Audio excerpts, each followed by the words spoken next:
ఇప్పుడు నేను చెప్పబోతున్న వార్త కొంచెం కఠినంగా ఉండొచ్చు, సున్నిత మనస్కులు కలవరపడవచ్చు, జాగ్రత్తలు తీసుకోవాలని ఆర్టీవీ మీకు సూచిస్తుంది. Viewers description is advised. ఒక మైనర్ బాలికపై సామూహిక అత్యాచార ఘటన ఇప్పుడు సంచలనంగా మారింది.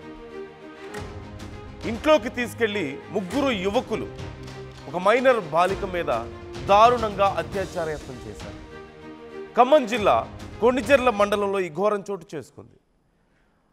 ఆ బాలిక తమ్ముడు క్రింద పడిపోయాడు, అతనికి గాయాలయ్యాయంటూ ఆ బాలికను నమ్మించి 8వ తరగతి చదువుతున్నటువంటి బాలికను ఒక ఇంట్లోకి తీసుకువెళ్ళి ఆ గ్రామానికి చెందినటువంటి యువకుడు అక్కడ మరొక ఇద్దరితో అప్పటికే సిద్ధంగా ఉన్నాడు. వారు ముగ్గురు కలిసి ఆ బాలికపై సామూహిక అత్యాచారం అఘాయిత్యానికి పాల్పడ్డారు. కొణిజర్ల పోలీస్ స్టేషన్లో బాలిక కుటుంబం ఫిర్యాదు చేసినట్లుగా తెలుస్తోంది. ఈ ఘటనకు సంబంధించి ఇప్పుడు పోలీసులు విచారణ చేస్తున్నారు. ఇప్పటికే ఆ ముగ్గురు మీద కఠిన చర్యలు తీసుకోవాలంటూ ఆ కుటుంబ సభ్యులు డిమాండ్ చేస్తున్నట్లుగా తెలుస్తోంది. డీటెయిల్స్ తెలుసుకుందాం. ఉదయ్ జాయిన్ అవుతున్నారు మా ప్రతినిధి. మరికొద్దిసేపట్లో ఉదయ్ జాయిన్ అవ్వబోతున్నారు. ఒక మైనర్ బాలికను అదే గ్రామానికి చెందినటువంటి ఒక యువకుడు నీ తమ్ముడు అక్కడ కింద పడిపోయాడు, దెబ్బలు తగిలాయి అని చెప్పి తీసుకువెళ్ళి అక్కడ వాళ్ళు వెళ్ళేసరికి అదే ఇంట్లో మరొక ఇద్దరు యువకులు ఉన్నట్లుగా తెలుస్తోంది. ఈ ముగ్గురు యువకులు కలిసి ఆ బాలిక మీద అత్యాచారానికి పాల్పడ్డారు.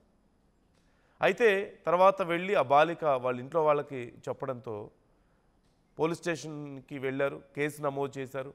కఠిన చర్యలు తీసుకోవాలని వారు డిమాండ్ చేస్తున్నారు. ఉదయ్ జాయిన్ అవుతున్నారు మా ప్రతినిధి. ఉదయ్తో ఒకసారి మాట్లాడి చూద్దాం.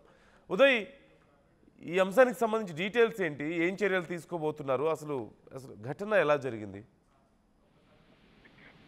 ఖమ్మం జిల్లా కొణిజర్ల మండలంలో దారుణ ఘటన చోటు చేసుకుంది. 8వ తరగతి చదువుతున్న 13 ఏళ్ల బాలికపై ముగ్గురు దారుణమైనటువంటి అత్యాచారానికి పాల్పడినట్లు మనకు సమాచారం ఉంటుంది. ఈ ఘటనపై ప్రస్తుతం కొణిజర్ల పోలీసులకు కూడా ఫిర్యాదు అయింది. బాలిక తండ్రి ఇచ్చినటువంటి ఫిర్యాదు ఆధారంగా ప్రస్తుతం ఖమ్మం జిల్లా కొణిజర్ల పోలీసులు కూడా కేసు నమోదు చేసి దర్యాప్తు చేస్తున్నారు. అయితే నిందితుల్లో ఒకరు మేజర్ కాగా మరొక ఇద్దరు మైనర్లుగా తెలుస్తోంది. సో ఈ విషయాన్ని సున్నితమైనటువంటి అంశంగా పోలీసులు కూడా భావిస్తున్నారు. పోక్సో కేసు వివరాలు బయటికి చెప్పకూడదని చెప్పి అటు మీడియా కూడా పోలీసులు సమాధానం ఇచ్చినటువంటి పరిస్థితి అయితే ఉంది. ప్రస్తుతం కొణిజర్ల మండలంలో కొంత ఉద్రిక్తమైనటువంటి వాతావరణం అయితే నెలకొంది. ఎందుకంటే చాలా సున్నితమైన అంశం, అది కూడా 13 ఏళ్ల బాలికపై ఈ స్థాయిలో ఎందుకు దుండగులు అత్యాచారానికి పాల్పడే అంశంపై ఇంకా పూర్తి వివరాలు తెలియాల్సి ఉంది. ప్రస్తుతం బాలికకు మాయ మాటలు చెప్పి ఓ ఇంట్లోకి తీసుకువెళ్లి ఒక యువకుడు ఇంట్లోకి తీసుకెళ్లి మిగతా ఇద్దరి సహకారంతో ముగ్గురు కలిసి గ్యాంగ్ రేప్ కు పాల్పడినట్లు మనకైతే స్పష్టమైనటువంటి సమాచారం ఉంటుంది. ప్రస్తుతం అటు బాలిక తండ్రి కూడా ఫిర్యాదులో ఇదే పేర్కొన్నారు. ప్రస్తుతం అనేక సెక్షన్లు నమోదు చేస్తే ప్రస్తుతం నిందితుల కోసం గాలింపు చర్యలు చేపడతారు. ప్రస్తుతం నిందితులు పరారీలో ఉన్నట్టు తెలుస్తుంది. ప్రస్తుతం వారిని అదుపులోకి తీసుకున్న తర్వాత ఆ ఇద్దరు మైనర్లను జూనియల్ బోర్డు హోమ్ కు తరలించి విచారణ చేసే పరిస్థితి అయితే కనిపిస్తుంది. ప్రస్తుతం కొణిజర్ల పోలీసులు ఈ అంశంలో లోతుగా దర్యాప్తు చేస్తున్నామని, ఆ తర్వాత పూర్తిగా వివరాలు వెల్లడిస్తామని చెప్తున్నారు. బాలికను కూడా వైద్య పరీక్షల నిమిత్తం ఆసుపత్రికి తరలించారు. ఆ వైద్య పరీక్షల నివేదిక ఆధారంగా పూర్తి స్థాయిలో కఠిన చర్యలు తీసుకునే విధంగా మరిన్ని శిక్షలు యాడ్ చేసే అవకాశం అయితే కనిపిస్తుంది. నందు, బాలిక ఆరోగ్యం ఎలా ఉంది ఇప్పుడు ఉదయ్? అలాగే ఇప్పుడు ఇద్దరు మైనర్స్ అంటూ తెలుస్తుంది ఈ కేసులో. ఈ ఎవరైతే నిందితులు ఉన్నారో వాళ్ళలో ఈ ముగ్గురికి సంబంధించిన డీటెయిల్స్ ఏమైనా తెలుస్తున్నాయా? అంటే వాళ్ళ అప్రాక్సిమేట్ ఏజ్ కానీ అసలు వాళ్ళు ఏం చేస్తారు ఏంటి అనే డీటెయిల్స్ ఏమైనా తెలుస్తున్నాయా?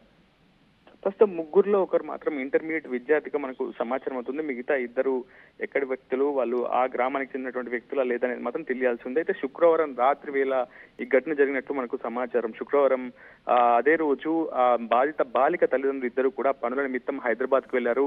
స్థానికంగా ఉన్నటువంటి బంధువులకు ఆ పాపను అప్పచెప్పి వెళ్లడం జరిగింది. అయితే ఒక ప్రార్థన మందిరానికి ప్రార్థన కోసం వెళ్ళినటువంటి ఆ చిన్నారి టాయిలెట్ వస్తుందంటూ మళ్ళీ ఇంటికి తిరుగు ప్రయాణమైనటువంటి సమయంలో ఆ మాయగాళ్ళు మాయమాటలు చెప్పి ఆ బాలికను వెంట పెట్టుకుని ఓ ఇంట్లోకి తీసుకువెళ్లారు. మీ తమ్ముడు కింద పడిపోయాడు, మీ తమ్ముడికి దెబ్బలు తగిలాయంటూ కొన్ని మాయమాటలు చెప్పినటువంటి ఆ దుర్మార్గులు ఆ బాలికను ఇంట్లోకి తీసుకెళ్లి ఈ అఘాయిత్యానికి ఒడిగట్టినట్లయితే మనకు సమాచారం ఉంటుంది. ఇంకా పూర్తి సమాచారం రావాల్సి ఉంది. ప్రస్తుతం పోక్సో కేసు నమోదు చేశారు. ముగ్గురు నిందితులపై నమోదు చేశారు. వారి కోసం ప్రస్తుతం గాలింపు చర్యలు చేపడుతున్నామని చెప్పి అయితే పోలీసులు సమాధానం ఇస్తున్నారు. బాలిక ఆరోగ్య పరిస్థితి ప్రస్తుతం అదుపులోనే ఉంది. ఆమెకి వైద్య పరీక్షల తర్వాత అసలు ఈ విషయంలో ఎంతమంది భాగస్వామ్యం అయ్యారు, ప్రస్తుతం బాలికకు సంబంధించినటువంటి ఆరోగ్య పరిస్థితి గురించి ఒక బులెటిన్ కూడా విడుదల చేసే అవకాశం అయితే ఉంది. నందు, right. Thank you Uday, thanks for the details. మొత్తం మీద ఇప్పుడు ఆ నిందితుల కోసం గాలింపు చర్యలు కొనసాగుతున్నట్లుగా తెలుస్తుంది. అయితే ఆ ముగ్గురులో ఇద్దరు మైనర్స్ అంటూ తెలుస్తోంది. ఒక వ్యక్తి మాత్రం ఇంటర్మీడియట్ అంటూ సమాచారం అందుతోంది. అయితే ఇంకా వాళ్ళు దొరకలేదు పోలీసులకు. వాళ్ళ కోసం గాలింపు చర్యలు కొనసాగుతున్నాయి. మరోవైపు బాలిక ప్రార్థన కోసం వెళ్ళినప్పుడు వాష్రూమ్ కని మళ్ళీ వెళ్తున్న సమయంలో మీ తమ్ముడు కింద పడిపోయాడు అని చెప్పేసి చెప్పడంతో ఆ బాలిక కంగారు పడి అతనితో పాటు వెళ్ళింది. అక్కడికి వెళ్ళేసరికి మరొక ఇద్దరున్నారు. ముగ్గురు కలిసి ఆ బాలిక మీద ఈ అఘాయిత్యానికి పాల్పడ్డారు. ఆ తర్వాత ఆ బాలిక ఇంటికి వెళ్ళి పేరెంట్స్తో చెప్పడంతో పోలీసులకు కంప్లైంట్ చేశారు. కేసు నమోదు చేసుకొని ఇప్పుడు దర్యాప్తు చేస్తున్నారు. అయితే ముగ్గురులో ఇద్దరు మైనర్స్ అంటూ తెలుస్తుంది. పోలీసులు కూడా ఎవరు ఈ ముగ్గురు అనే దానికి సంబంధించి వివరాలను కొంత గోప్యంగా ఉంచుతున్నారు. ఎందుకంటే ఇద్దరు మైనర్స్ కాబట్టి కొంచెం సెన్సిబుల్గా డీల్ చేస్తున్నారు ఈ కేసుని. కఠిన చర్యలు అయితే ఖచ్చితంగా తీసుకుంటాం వాళ్ళ మీద, వీలైనంత త్వరగా వాళ్ళని అదుపులోకి తీసుకుంటామని కూడా చెప్తున్నటువంటి పరిస్థితి కనిపిస్తుంది. ఎలా ఏం చేయాలి? మైనర్స్ కూడా ఇలాంటి దారుణాలకు పాల్పడుతున్నటువంటి పరిస్థితి కనిపిస్తుంది. చిన్న వయసులోనే ఇంత రాక్షసత్వం, ఇంత అమానవీయత పెరిగిపోతున్నటువంటి పరిస్థితి పిల్లల్లో కూడా.